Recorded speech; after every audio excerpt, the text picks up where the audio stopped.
नमस्कार स्टूडेंट, मैं आपके साथ डिस्कस कर रहा हूं एमसीक्यू एपीक्यू पर। यदि आप एपी या किसी दूसरे चैप्टर के कंसेप्ट को डिटेल में समझना चाहते हो और बहुत सारे क्वेश्चन देखना चाहते हो तो नीचे डिस्क्रिप्शन में प्लेलिस्ट अवेलेबल है चैप्टर वाइज, आप जाकर देख सकते हो या मेरी वेबसाइट पर जा सकते हो या आप मेरा ऐप भी डाउनलोड कर सकते हो। मेरी वेबसाइट और आप ऐप पर NCERT exemplar, NCERT previous year questions बहुत कुछ देख सकते हो। ठीक है ना, जरूर जाइएगा। चलिए क्वेश्चन स्टार्ट करते हैं, लेकिन जरूरी है कि आप कॉपी अपने लेके बैठे। ठीक है ना। इससे पहले मैंने आपको क्वेश्चन कराए थे एपी पर, आपको बताया था कि एन टर्म क्या होता है, सम ऑफ एन टर्म क्या होता है, ये बात सारी बात आपको बता दी है। आज क्वेश्चन आगे स्टार्ट करते हैं। वो कह रहा है कि फिफ्थ टर्म कॉमन डिफरेंस 5 है, तो A18 और A13 का डिफरेंस कितना होगा। आप बहुत अच्छी तरह जानते हो कि an क्या होता है। an होता है a plus n minus 1 into the nth term of AP। तो आप A18 क्या लिखोगे, A18 लिखोगे a plus 18 minus 1 mean 17d minus A13 क्या लिखोगे a प्लस 12d। सॉल्व करोगे तो a से कट जाएगा, 17 से 12 माइनस करेंगे तो क्या बचेगा 5d। d आपको कितना दे रखा है 5, तो आंसर कितना हो गया 25। ये ऑप्शन क्या रहेगा इसका, सही रहेगा। सही है ना। चलिए अगला क्वेश्चन करते हैं। अभी आप क्वेश्चन में देखा था कि A18 माइनस A13 कितना होगा, कॉमन डिफरेंस दे रखा था। यहां पर कॉमन डिफरेंस पूछ रहा है कि कॉमन डिफरेंस कितना होगा, तो आप लिख सकते हो A18 क्या होगा a प्लस 17d, समझ रहे हो ना, माइनस A14 क्या होगा a प्लस 13d बराबर कितना दे रखा है 32। समझ गया ना। a से कटेगा, ये कितना बचेगा यहां पर 4d बराबर कितना आएगा 32, d कितना आ जाएगा 8। क्या आंसर रहेगा 8 आंसर रहेगा। ये ऑप्शन क्या रहेगा इसका, सही रहेगा। ठीक है। यदि आप सावधानी से क्वेश्चन सॉल्व करेंगे तो आप विश्वास करिए एमसीक्यू क्वेश्चनों को आराम से कर सकते हो, लेकिन खुद करने की कोशिश करिएगा। कहीं से पूछने की कोशिश करोगे तो हो सकता है वो आपसे गलत हो जाए। ठीक है ना। चलिए साहब अगला क्वेश्चन करते हैं। देखिए इस क्वेश्चन में आपको क्या दे रखा है, दो एपी हैं, दो एपी का कॉमन डिफरेंस सेम है। दोनों का कॉमन डिफरेंस क्या है, सेम है। दो एपी है, कॉमन डिफरेंस सेम है डी। पहले का टर्म क्या दे रखा है, पहले का फर्स्ट टर्म क्या दे रखा है -1, दूसरे का फर्स्ट टर्म क्या दे रखा है -8। पूछ रहा है कि बताइए उनके फोर्थ टर्म में क्या डिफरेंस होगा। तो पहली एपी निकाल लो, पहली एपी का फोर्थ टर्म निकाल लो, तो क्या होगा फोर्थ टर्म होगा a प्लस 3d, है ना।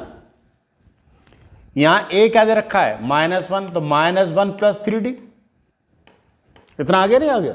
ठीक है।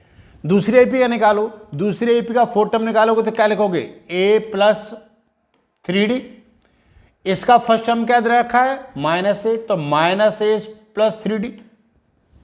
भाई कॉमन डिफरेंस दोनों का सेम है, इसका भी कॉमन डिफरेंस d है और इसका भी कॉमन डिफरेंस d है, लेकिन क्या बदल रहा है केवल फर्स्ट टर्म। वो कह रहा है कि इन दोनों का डिफरेंस बताओ, तो इसमें से इसको माइनस कर दो, तो -1 प्लस 3d -8 प्लस 3d, तो d से d कट जाएगा, कितना रिजल्ट आएगा 7 आएगा।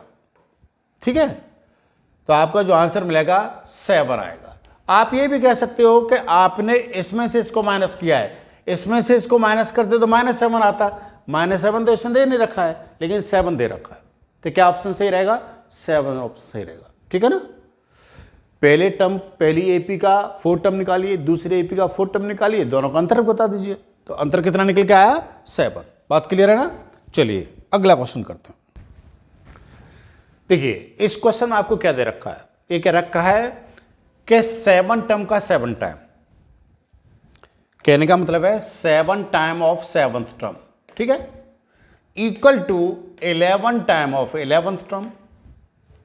ये बात दे रखी है। आपसे पूछ रहा है कि 18th टर्म बताइए। देखिए यहां से क्या रिलेशन बनेगा जरा ये देखिए, 7 प्लस a प्लस 6d आएगा ना। ये 7 टर्म क्या लिखेंगे 7 माइनस 1 इंटू डी ना, तो 6d हो जाएगा, इक्वल टू 11 आएगा। यहां पर क्या हो जाएगा a प्लस 10d आएगा। इतना आ गया। सॉल्व करिए, 7a 42D equal to 11A और कितना आ गया 110D, राइट।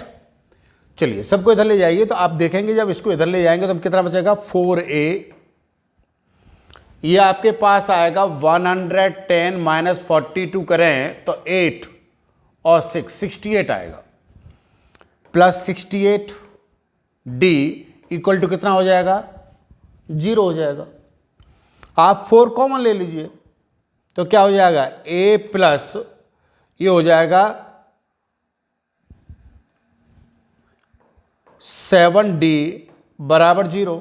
तो आप यहां से क्या कह सकते हो, यहां से कह सकते हो कि A plus 17D equal to कितना आया 0। ये कौन सा टर्म है, ये 18वां टर्म है, ये 18 है, क्लियर है ना। तो आप कह सकते हो कि 18वां टर्म कितना होगा 0 होगा।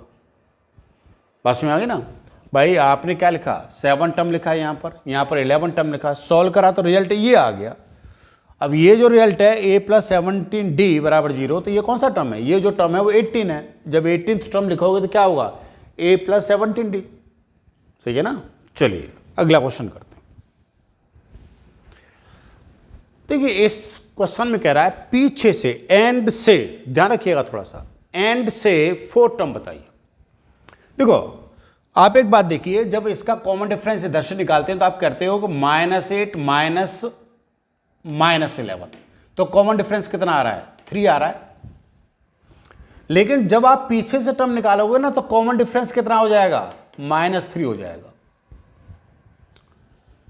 पीछे से कोई टर्म निकालना है, आप ये कह दीजिए, यदि आप nth टर्म, आप ये भी लिख सकते हो nth टर्म फ्रॉम एंड, पीछे से, तो आप कह सकते हो कि L minus n minus 1 into D, यहां पर माइनस लगा दिया मैंने, ठीक है ना। D वही है कॉमन डिफरेंस, L क्या है, L है लास्ट टर्म। आप ये फॉर्मूला रखिए।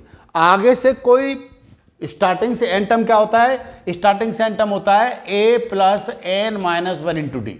ए यहां पर क्या होता है फर्स्ट टर्म होता है और प्लस का साइन आता है। यदि पीछे से एन टर्म निकालना चाहते हो, पीछे से एन टर्म निकालना चाहते हो तो क्या लिखोगे A L minus n minus 1 into D, clear. ये ध्यान रखिएगा। या आपके पास क्या हो जाएगा एल यहां पर दे रखा 49 माइनस n, कौन सा टर्म चाहिए 4 टर्म चाहिए, तो 4 माइनस 1, डी कितना है 3। अब यहां पर डी 3 लिखना पड़ेगा, -3 नहीं। माइनस कब लिखते, जब आप ये फॉर्मूला अप्लाई करते, ठीक है ना। यहां पर L plus n minus 1 two D, यदि ये फॉर्मूला अप्लाई करते तो -d लिखते। जब आप ये फॉर्मूला अप्लाई करें तो d कितना लिखना पड़ेगा आपको 3, तो कितना आएगा ये आएगा 49 आ गया, माइनस का 9 आ गया, 40। आंसर क्या रहेगा 40। तो पीछे से 4th टर्म जो आएगा वो कितना आएगा 40। पीछे से आपको nth टर्म निकालना है तो आप ये फॉर्मूला अप्लाई करिए, ध्यान रखिएगा L minus n minus 1 into D, right. जरूर ध्यान रहेगा ना, राइट।